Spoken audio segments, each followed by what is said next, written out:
Olá a todos, eu sou Tereza Cristina Lopes Duarte, sou psicóloga e faço parte do programa de pós-graduação do Mestrado Profissional em Educação da Universidade Federal do Espírito Santo.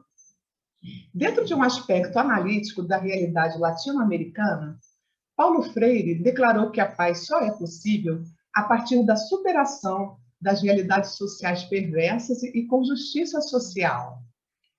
Imbuída desse espírito freiriano, hoje, dentro da série GPF Entrevista, nossa convidada é a professora Ofélia Maria Marcondes. A professora Ofélia é doutora em Filosofia da Educação pela Universidade de São Paulo, pela USP, né? Com estudos sobre John Dewey, mestre em Filosofia da Educação pela Universidade de São Paulo, com pesquisa sobre a filosofia na América Latina, especialista em orientação educacional, bacharel em filosofia pela USP e licenciada em pedagogia pela UNC, atuando principalmente nos seguintes temas: filosofia na América Latina, filosofia da educação, a filosofia de John Dewey, o pensamento de Leopoldo Zé. Professora do Instituto Federal de Educação de São Paulo, do IFES, né, de São Paulo, Campus Registro, e pesquisadora ligada ao nosso grupo, né? Professora, com muita alegria, né? Com muita alegria que a gente está podendo ter a sua presença hoje aqui com a gente, né? A gente está muito honrada aí com a sua presença. A senhora poderia contar um pouco para a gente da sua trajetória? Ah, sim. Olha, Tereza, eu que fico agradecida, né? É sempre bacana ter a oportunidade de falar um pouco do que a gente vem pensando, estudando, né? Compartilhar com alunos, com pessoas interessadas. Então, o prazer é todo meu, espero estar à altura aí da expectativa de vocês, né? Eu comecei em educação, Tereza, há muitos e muitos anos, né? Já estou em educação há 42 anos e sempre atuando na educação básica, depois passei a atuar no ensino superior, e sempre a minha preocupação era essa compreensão, né, da realidade a partir dessas categorias filosóficas do ponto de vista da desigualdade, da injustiça, né? E reconhecendo em Paulo Freire, já falando um pouco do tema que você me pediu para abordar, né? Eu comecei a ler Paulo Freire lá nos anos 80, né? Quando, em 82, eu participei do primeiro congresso de educação da minha vida, eu era uma garotinha, né? Estava no magistério, e eu comprei o livro Educação e Mudança, né? Do Paulo Freire. E naquele momento começa a minha inquietação mais efetiva sobre essas relações, em que medida a educação pode auxiliar ou é importante na transformação social ou não, né? É mera reprodução, como o Bourdieu e Passeron dizem. Então, um pouco dessa minha trajetória vai nesse sentido de ter uma militância, né? Eu sempre digo que ser professora é militância, porque é trabalhar a partir dos nossos princípios, daquilo que a gente acredita. Então, um pouco da minha trajetória foi pautada por essas questões. Maravilha. Professora, e agora, abordando assim com uma perspectiva freiriana, eu gostaria que a senhora nos explicasse como que a gente pode aproximar o pensamento de Paulo Freire com a decolonialidade, trazendo para a realidade do contexto educacional brasileiro. Sim. Então, Tereza, o tema, né, da decolonialidade, eu vou fazer uma fala assim bem panorâmica, né? Porque a gente tem usado essa perspectiva de uma epistemologia decolonial muito recentemente, né? No Brasil, a gente tem uma forte tradição de se pensar o mundo a partir de referenciais eurocêntricos. Então, na nossa área da educação, a gente sempre vai recorrer a Platão, Aristóteles, São Tomás de Aquino, Santo Agostinho, né? E assim vai, até que a gente chega lá em Rousseau, mesmo Maria Montessori, Freinet, Macarenko, enfim, esses pensadores, e mais recentemente, né, Deleuze, Derrida, Rancière. Então, esses pensadores, né, acabam influenciando a nossa forma de pensar o mundo. Quando eu comecei a estudar filosofia latino-americana, já desde 2007 que eu trabalho com esses temas, né? Como eu fiz uma formação muito eurocêntrica, eu nem imaginava, né, essa produção rica que há de filosofia na América Latina.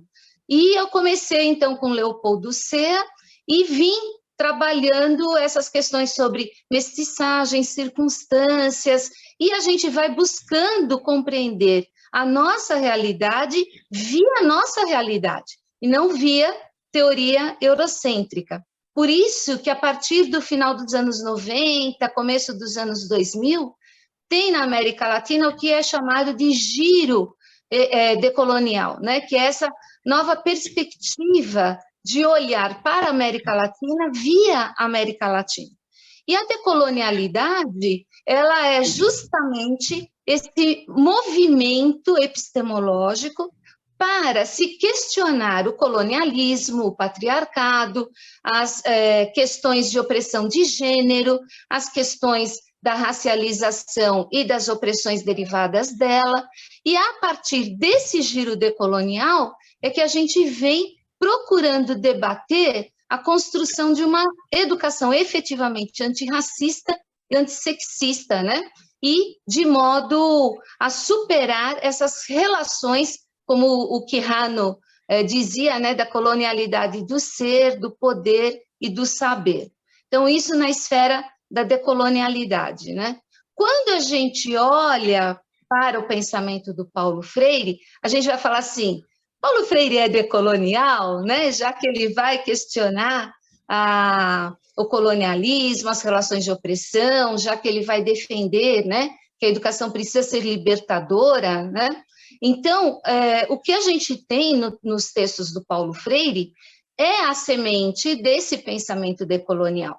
Por uma questão, eu só coloco assim, por uma questão cronológica, né? Como ele falece em 97, na verdade, o Paulo Freire ele está na base dessas discussões. Então, se você pega um filósofo como Dussel, né, que nasceu na Argentina e vive no México há muitos anos, né, ele mesmo diz que ele começa a fazer a leitura do Pedagogia do Oprimido, do Paulo Freire, e começa a alterar a sua percepção, né, de realidade, de como conduzir esses processos. Então, Paulo Freire, ele é um filósofo que está na base da filosofia da libertação e já traz, né, em germen o que a gente chama hoje de epistemologia decolonial, né?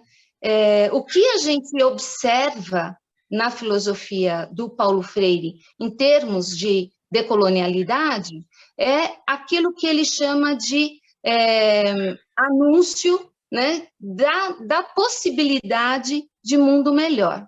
Então, quando ele faz esse anúncio, ele está, né, naquele processo de esperançar, que é, na verdade, a renúncia ou a denúncia, não renúncia, desculpa, ele denuncia as relações de opressão próprias das relações do colonialismo e das relações do patriarcado, que estão na base da formação da América Latina, principalmente, e ele vai, então, fazer a denúncia dessas relações e vai fazer o anúncio de um mundo possível, né, mais amoroso, mais justo. Então, olhar freiriano para o mundo, em termos de decolonialidade, tem essa questão muito forte, que é justamente a libertação das relações de opressão pelo oprimido, porque isso também é uma relação importante, né, Tereza? Porque a gente tem, na espinha dorsal do colonialismo, a gente tem que o de fora é que nos dará aquilo que precisamos, né? Então, no caso, a Europa vai trazer para os povos primitivos selvagens a civilização, né? Então, certamente, quem está fora das relações de opressão é que vai libertar o povo oprimido. Para Paulo Freire, isso não é possível, né? É o próprio oprimido que se liberta das relações de opressão, por conta da tomada de consciência.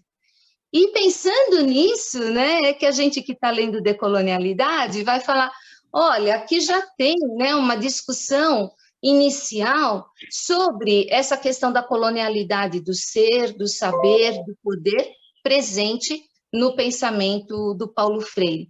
Um pouco nesse caminho, Tereza. Uhum.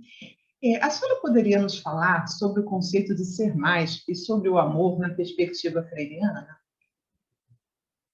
Sabe, Tereza, quando eu começo a discutir o amor, né, no pensamento do Paulo Freire, eu publiquei recentemente um artigo que, inclusive, trata, né, dessa questão da amorosidade no Paulo Freire. Eu trato como uma categoria filosófica, que de fato é, né? Porque o que acontece, Tereza, a gente vem herdeiros, né, do romantismo, achando que o amor é aquele amor romântico, né? E aí, quando você coloca essa palavra na boca de um filósofo, aí vai falar assim, é um filósofo menor, né? É um filósofo piegas, né? É um filósofo que vive na esfera do ideal e não do real. Mas, no pensamento do Paulo Freire, não é assim que funciona, né? O Paulo Freire vai dizer que amar é um ato de coragem, né? E ele vai dizer também que ele é um intelectual que ama gentes, né? Então, o que é esse amor, né? Esse amor, eu fiz uma anotação aqui para não perder o fio da meada, Tereza, deixa só eu recuperar, porque para não deixar esvaziada a discussão, né? Então, quando o Paulo Freire fala de um amor, ele está falando de uma educação amorosa que não tem a ver com passar a mão na cabeça do aluno, que não tem a ver com aceitar simplesmente as relações de opressão, batem na minha face, eu te dou a outra, não é nesse sentido, né? O amor, ele ocupa uma posição central na filosofia do Paulo Freire, justamente porque supera a questão do amor romântico, né? Porque ele vai dizer que é via amor que a gente vai transformar as realidades, né? Eu não amo as pessoas, então tudo bem, deixa como está, né? Mas é esse amor que vai transformar as realidades. Porque ser amoroso, Tereza, é um ato de respeito, né? E um ato contra as injustiças. Porque se eu amo o outro, eu quero justiça, né? Justiça social, justiça econômica. E isso é visto no trabalho do Paulo Freire como uma categoria central, como ele mesmo diz, o amor ele é uma intercomunicação entre duas consciências que se respeitam, né? Então, uma educação amorosa é uma educação que supera, por exemplo, as relações de tolerância. Porque se eu tolero, uma hora eu vou intolerar, né? O amor não. O amor diz, este tem determinadas características, ou essa pessoa segue uma religião de matriz africana, ou essa pessoa sofre opressão por conta de racialização. Então, você vai trabalhar com essas pessoas, tendo como base essa intercomunicação entre as consciências, que para Paulo Freire é a educação amorosa, né? E aí ele vai dizer que só na educação, tendo como base amor, é que a gente vai conseguir um processo realmente de libertação, né? Essa educação libertadora, ela acontece porque o ser humano vai subverter essas relações, né? Tem uma frase que a gente usa muito, né, que atribuem a Paulo Freire, que falam que o sonho de todo oprimido é se tornar um opressor se não tiver, né, uma educação libertadora. Essa frase não está nos textos do Paulo Freire, né? Essa frase foi construída pelo professor Torres a partir da análise dos textos do Paulo Freire, mas o Paulo Freire vai dizer que é justamente pelo amor que a gente vai fazer um esforço de humanização das pessoas. Então, é fundamental a categoria amor no pensamento, né, do Paulo Freire, principalmente nesse sentido.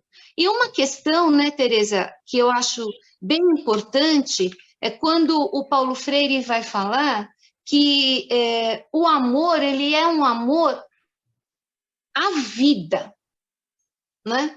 Então, quando eu opto por amar a morte, né, e aí eu provoco relações de genocídio, né? Eu provoco indiferença nas mortes das pessoas do cotidiano, né? Isso é uma derivação do amor à morte.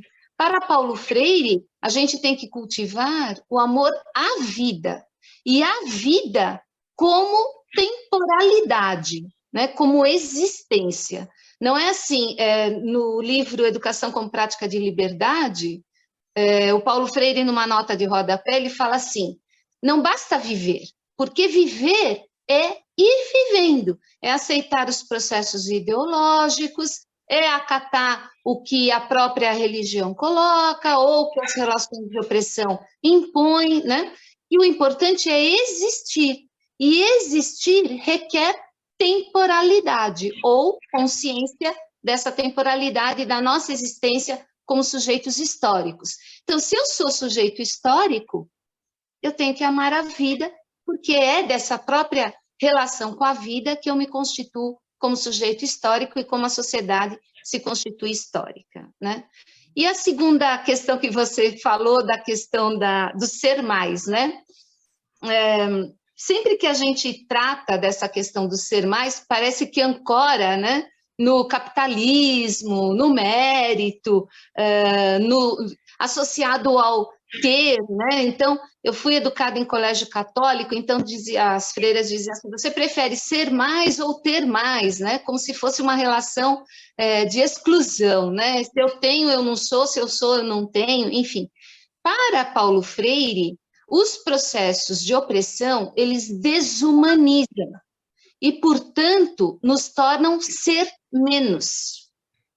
E ser menos é estar, como eu disse, na esfera do viver e é estar sem uma consciência dessa nossa temporalidade histórica.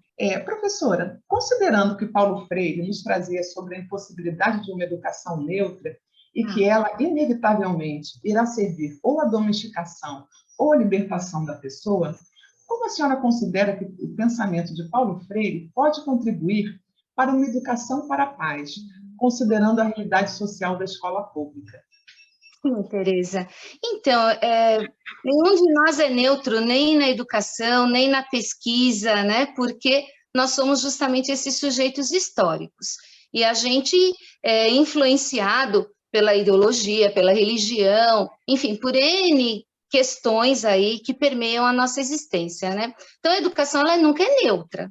O que a gente pensa quando trabalha com formação de professores, como é o meu caso, é justamente debater que se eu não sou neutro, eu preciso manter o pensamento crítico afiado, né, para não aceitar as questões de cabeça simplesmente abaixada e só reproduzir os processos educacionais, né? Então, a primeira questão é essa tomada de consciência e essa formação para o senso crítico.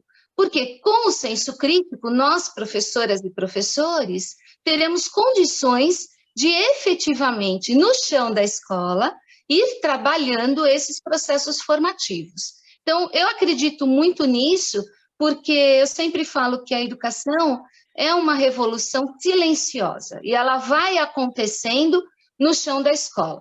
Se eu sou uma professora, um professor, que simplesmente reproduz conteúdos, né? Ou que eu sou tão massacrada na minha instituição que eu sequer tenho tempo para pensar a minha prática, não vai haver mesmo transformação social, né? Então, logicamente, não é o indivíduo sozinho. A instituição precisa ser uma instituição também reflexiva. Como o Paulo Freire falou, ação, reflexão, ação. É essa a nossa praxis, né? Se eu tenho uma ação Eu faço uma reflexão sobre a minha ação, quando eu volto para a ação, é uma ação renovada. E, para isso, os debates, os encontros com a comunidade, as conversas com os pares, o estudo, realmente levam para o cotidiano da escola a possibilidade de construirmos uma sociedade reformulada, transformada e pensada para a cultura para a paz, né? Porque a cultura para a paz também não é um bando de cordeirinhos, né? A cultura para a paz é de justiça social, de equidade, né? É para a paz no sentido da promoção da vida, e eu acredito que é no chão da escola, sim, que a gente vai contribuindo para essa transformação. Como o Paulo Freire falou, a sociedade não muda sem educação, assim como a educação não muda sem as relações com a sociedade, né? Então, é nesse processo dialético que se dá a construção da cultura de paz.